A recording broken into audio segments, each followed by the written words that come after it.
అతని పేరు వెంకటేష్. అతను మధుబాల అనే అమ్మాయిని ప్రేమించాడు.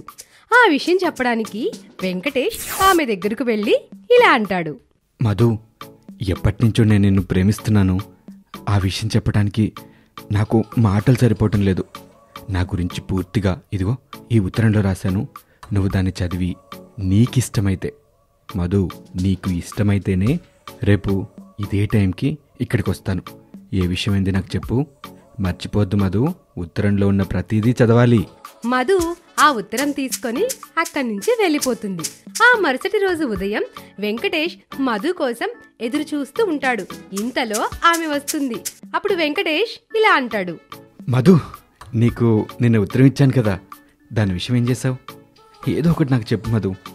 నువ్వు కాదు అని మాత్రం చెప్పకు, నా గుండె తట్టుకోలేదు. నువ్వు చెప్పే విషయం కోసం నేను ఎదురు చూస్తూ ఉన్నాను తెలుసా. ఎవరు నువ్వు? ఎర్రగడ్డ హాస్పిటల్ నుంచి తప్పిపోయి వచ్చావా ఏంటి? ఉత్తరం ఏంటి, నాకు నువ్వు ఇవ్వడం ఏంటి? ఎవరిని చూసి ఎవరనుకుంటున్నావు? నువ్వు ఎవరో కూడా నాకు తెలియదు.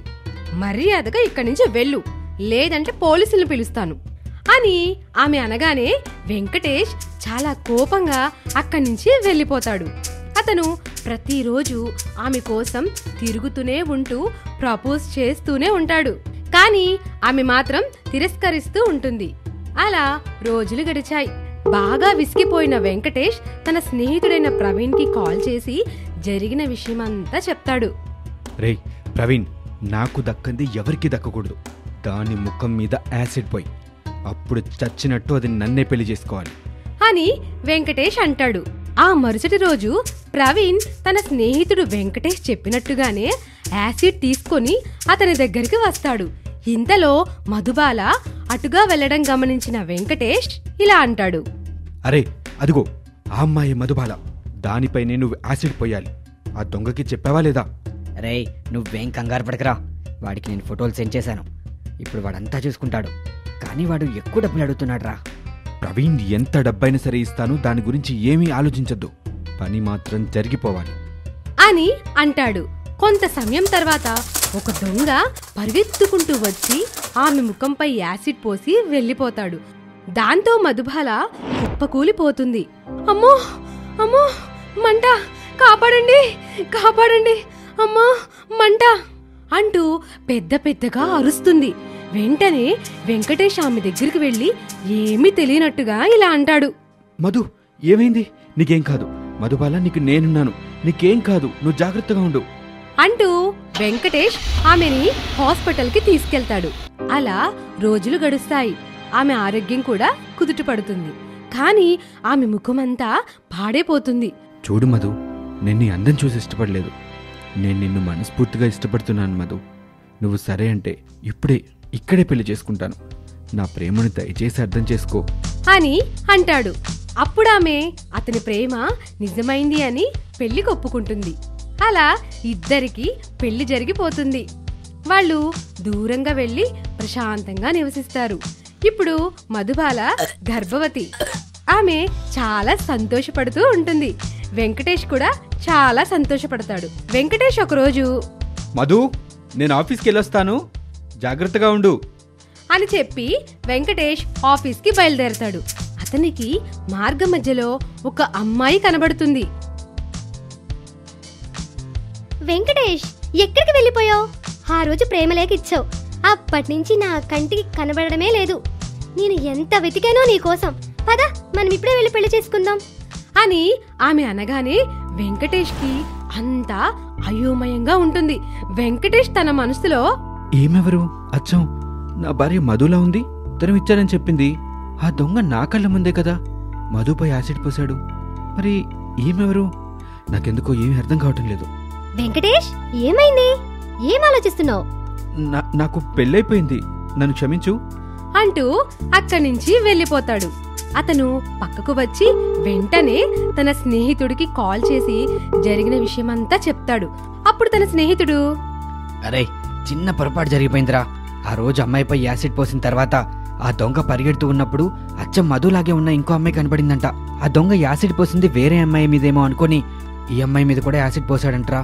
అరే, మరి ఆ విషయం నాకెందుకు చెప్పలేదురా? నేను చెప్దామని అనుకున్నానరా, కానీ ఇదేదో చాలా గొడవలకి దారితీస్తుందేమోనని ఆ విషయం ఎవరికి చెప్పలేదు. మరి యాసిడ్ పోస్తే తన ముఖం కాలిపోయలేదు కదా. నాకంత ఎందుకు అయోమయంగా ఉంది. అసలు ఇంట్లో నాతో పాటు ఉంది ఎవరు, ఈ కనిపించిన అమ్మాయి ఎవరు, నాకేం అర్థం కావటం లేదు. అలా అనుకుంటూ ఆలోచిస్తూ ఉంటాడు. ఆ మరుసటి రోజు ఆమె వెంకటేష్ దగ్గరికి వచ్చి, వెంకటేష్, ఏం ఆలోచించావు? నాకు అందం ఉంది, డబ్బుంది. ఆ రెంటికి మించి నీ పైన చాలా ప్రేమ ఉంది. ప్రేమ ప్రేమ అంటూ వెంటపడ్డావు. ఇప్పుడు తప్పుకుంటున్నావేంటి? నాకు నువ్వు తప్ప ఎవరూ లేరు అంటూ ఆమె ఏడుస్తూ ఉంటుంది. అప్పుడు వెంకటేష్, నేనసలు నిజంగా ప్రేమించింది ఈ అమ్మాయిని. తప్పు జరిగిపోయింది. కానీ నా భార్య పేరు కూడా మధుబాల అవటమే అనుకుంటా. ఇక్కడ ఆశ్చర్యం, ఇద్దరు ఒకేలాగా ఉన్నారు. ఇలా జరగడానికి కారణం కూడా అదే అయి ఉంటుంది. ఏదైతే ఏమైంది, నా మధు నా దగ్గరికి వచ్చింది. పైగా ఇప్పుడు మధుని పెళ్లి చేసుకుంటే బోల్డెంత డబ్బు వస్తుంది. కాబట్టి నేనిప్పుడు నా భార్యని అడ్డు తొలగించే పని చెయ్యాలి అని అనుకుంటాడు. మధు, నువ్వేం కంగారు పడకు. నీకు నేను న్యాయం చేస్తాను. నా భార్య అడ్డుని ఎలాగైనా సరే తొలగించేస్తాను. రేపే మనం ఎక్కడికైనా వెళ్ళి పెళ్లి చేసుకుందాం అని చెప్పి అక్కడి నుంచి వెళ్ళిపోతాడు. ఆ రోజు రాత్రి సమయం తన భార్య నిద్రిస్తుండగా ఒక కత్తి తీసుకుని ఆమెను చంపడానికి వెళ్తాడు. ఇంతలో మధు అక్కడికి వచ్చి ఇలా అంటుంది, ఆగిపోయావే, చంపే వెంకటేష్. మధు, నువ్విక్కడికి ఎలా వచ్చావు? తలుపులన్నీ వేసే ఉన్నాయి కదా.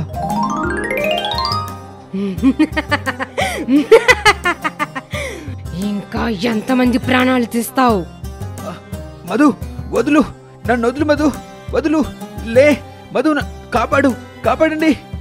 దెయ్యం అతన్ని పట్టుకోగానే వెంకటేష్ ఇలా అరుస్తాడు. అతని కేకలకి అతని భార్య కూడా నిద్రలేస్తుంది. అప్పటికే ఆ దెయ్యం అతన్ని చంపేస్తుంది. అప్పుడు ఆమె ఏడుస్తూ, ఎవరు నువ్వు? ఎందుకు నా భర్తని చంపావు? ఏమండి, ఒక్కసారి లేవండి, ఏమండి అంటూ పెద్దగా ఏడుస్తుంది. అప్పుడు ఆ దెయ్యం, వీడిలాంటి వాడి కోసం కన్నీళ్లు వృధా చేసుకోకు. నేనిక్కడికి రాకపోతే నీ ప్రాణాలు, నీ బిడ్డ ప్రాణాలు కూడా గాల్లో కలిసిపోయేవి. అప్పుడు ఆమె, ఏంటి నువ్వనేది? నాకేం అర్థం కావట్లేదు. నీకు అర్థమయ్యేలాగా చెప్తాను, విను. ఈ వెంకటేష్ నన్ను ప్రేమిస్తున్నానని ప్రేమలేఖ ఇచ్చాడు. ఆ మరుసటి రోజు నా దగ్గరికి వస్తానన్నాడు. నాకు అతని ప్రేమ ఇష్టం లేక నేను ఆ రోజు అక్కడికి రాలేదు. అప్పుడే నువ్వు అక్కడికి వచ్చావు. విచిత్రం ఏంటంటే మనిద్దరం ఒకేలాగా ఉండడం, అలాగే మనిద్దరి పేర్లు కూడా ఒక్కటే అవ్వడం. అతను నేననుకొని నిన్ను సమాధానం అడిగాడు. నువ్వు చీ అన్నావు. ఆ రోజు నుంచి అతను మనిద్దరం ఒకేలాగా ఉన్నామని తెలియక నువ్వు కనబడితే నీ వెంట, నేను కనబడితే నా వెంట పడ్డాడు. ఇద్దరం కాదు అనడంతో నా పైన యాసిడ్ దాడి చేయించాలనుకున్నాడు. అది అనుకోకుండా నీ పైన జరిగిపోయింది. అదే రోజు నీ పైన యాసిడ్ పోసిన దొంగ పొరపాటున వేరే అమ్మాయిపై పోసాననుకొని నన్ను చూసి నాపై కూడా పోశాడు. దురదృష్టవశాత్తు నేను మరణించాను. నేను దెయ్యంగా మారి నాపై యాసిడ్ పోసిన వ్యక్తిని వెంటాడాను. అప్పుడే అతను నాకు నిజం చెప్పాడు. ఆ నిజం తెలుసుకొని నీ భర్తను వెతుక్కుంటూ ఎక్కడికి వచ్చాను. ఆ తర్వాత ఏం జరిగిందో నీకంతా తెలుసు. వీడు డబ్బు కోసం నీ ప్రాణాలు తీయడానికి సిద్ధపడ్డాడు. ఇలాంటి వాడికి ఇక్కడ ఉండే అర్హతే లేదు. అందుకే చంపేశాను అని ఆ దెయ్యం చెప్పగానే అతని భార్య ఏడుస్తూ ఇలా అంటుంది, ఇప్పుడు నేను ఒంటరిదానిగా మిగిలిపోయాను. నా కడుపులో బిడ్డ నాదైపోయింది. ఇప్పుడు నేనేం చేయాలి? నాకంటూ ఎవరూ దిక్కులేరు. ఇప్పుడు నేనేం చేయాలి అంటూ బోరున ఏడుస్తుంది. అప్పుడు ఆ దెయ్యం, బాధపడకు, నా వల్ల మీకెన్నో కష్టాలు వచ్చాయి.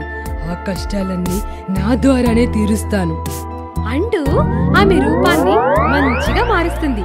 దాన్ని చూసిన ఆమె చాలా సంతోషపడుతుంది. అప్పుడు ఆ దెయ్యం, ఇక ఈ రోజు నుంచి నేను నీకు సొంత అక్కలాగా కంటికి రెప్పలా చూసుకుంటాను. నీకు పుట్టబోయే బిడ్డకి ఏ లోటు ఉండదు అని చెప్పి ఆమెతో సహా అక్కడి నుంచి మాయమైపోతుంది. ఈ స్టోరీ మీకు నచ్చినట్లయితే లైక్ చేయండి, కామెంట్ చేయండి. ఇలాంటి మరెన్నో ఇంట్రెస్టింగ్ స్టోరీస్ కోసం మా ఛానల్ని సబ్స్క్రైబ్ చేసుకోండి. Thank you for watching.